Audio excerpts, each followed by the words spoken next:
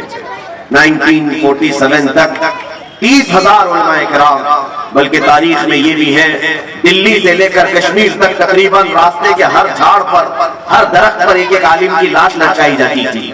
جو آزادی کا نعرہ لگائے اسے قتل کر دیا جاتا تھا، انڈمان نکوبار جیل بھیج دیا جاتا تھا۔ کئی علماء، کئی لوگ پوری زندگی وہاں پر کالا پانی کی سزا کاٹ کر ختم بھی ہو گئے۔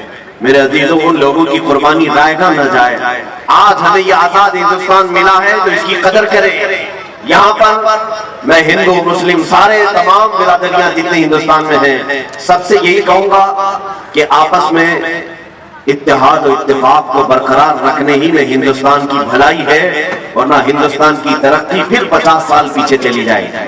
اگر ہم آپس کے فسادات، رائٹس کرتے ہیں، آپ کو معلوم نہیں ہے کسی بھی شہر میں اگر فساد ہوتا ہے، رائٹس ہوتے ہیں، وہاں جو تباہی ہوتی ہے اس شہر کو دوبارہ سٹینڈ ہونے کے لیے پھر سے 10-15 سال لگ جاتے ہیں۔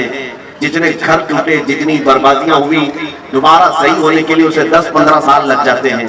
اسی طرح ہندوستان میں اگر یہ مذہبی طور پر فسادات ہوئے تو اس کا نقصان پورا ملک کو ہوگا، ملک پھر 50 سال پیچھے چلا جائے گا اور پھر اس کو ترقی کرتے کرتے ایک زمانہ چلا جائے گا۔ اس لیے جو ہندو ہیں وہ بھی سمجھ لیں، جو سکھ ہیں اور عیسائی ہیں، جو بھی ہندوستان میں جی رہے ہیں، وہ سب سمجھ لیں کہ ہندوستان گنگا جمنی تہذیب کا ایک ملک ہے۔ یہاں عافیت اور بھلائی اسی بات میں ہے کہ نہ تم انہیں چھیڑو نہ ہم تمہیں چھیڑیں، یا کسی بھی طرح کے یہ بھید بھاؤ کے معاملات نہ ہوں۔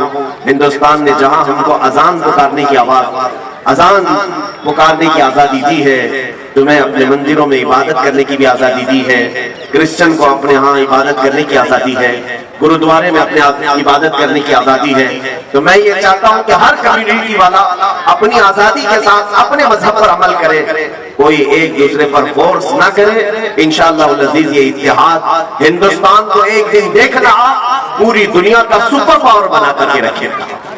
سپر پاور ہندوستان بن سکتا ہے صرف ہمارا یہ کمیونل رائٹس جو ہوتے ہیں، مذہبی فسادات، یہ ختم ہو جائیں اور ہم ایسے لوگوں کے خلاف لڑتے رہیں گے، اخیر تک لڑتے رہیں گے جو ہندوستان کی کرسی کو خراب کریں گے، ان سے ہمارا ہمیشہ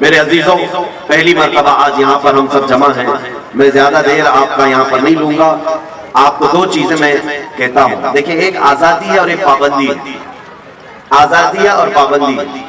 1947 میں آزادی ملی ہے، سب کو پتا ہے، سارے لوگ جانتے ہیں، لیکن ساتھ ہی میں 1950 کو یہی ہماری ڈیموکریسی جب ترتیب پا گئی، جمہوریت، اور اس کے لا بنائے گئے تو قانون بنا کر ہمیں دیا گیا، تو قانون پر عمل کرنے کی پابندی لگائی گئی۔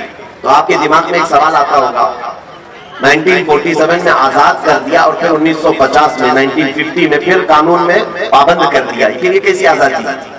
میں یہاں بتانا چاہوں گا کہ آزادی کا مطلب کیا ہے وہ بھی سمجھ لیں آپ۔ آزادی کا مطلب یہ ہے کہ انسانی اقدار کے ساتھ، انسانی اصول کے ساتھ جینا اور دوسرے کی آزادی کو خراب نہ کرنا، یہ صحیح معنوں میں آزادی ہے۔ آزادی کا مطلب یہ بھی نہیں ہے کہ کوئی ننگا پھرتا رہے اور دوسرے کو تکلیف دے، وہ آزادی تو جنگلوں کی آزادی ہے،